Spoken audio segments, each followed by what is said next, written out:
Bismillah wa salatu wa salam ala nabiyyina Muhammad wa ala alihi wa sahbihi wa sallam. Amma ba'd. Assalamu alaikum wa rahmatullahi wa barakatuh. A question was asked, Assalamu alaikum. How does a person develop hatred for sin?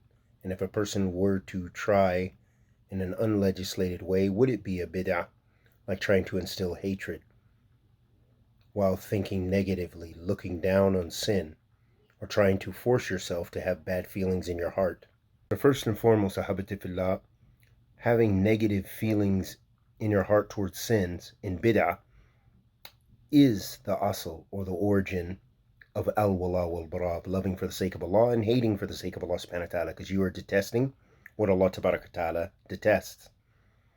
And secondly, that bid'ah, or religious innovation or aberrations or heresy, that this involves taking a mashru' act and distorting it, meaning something that is maybe legislated in its origin, but then distorting it. And this, for example, is the methodology of the Khawarij, in which, for example, they may detest the major sins, as we all do, but how they deal with it is in a way of bid'ah, religious innovation, by making takfeer, or hukm al-akhirin. They make a ruling upon others, a judgment of disbelief, or they perpetrate violence, as we see with many of the contemporary takfiri groups like Al-Qaeda and ISIS or Daesh and others.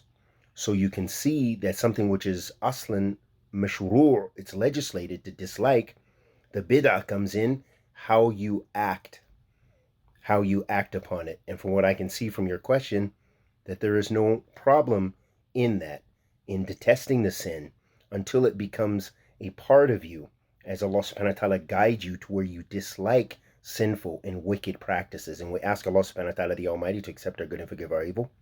Wa sallallahu wa sallam ala nabiyyina Muhammad.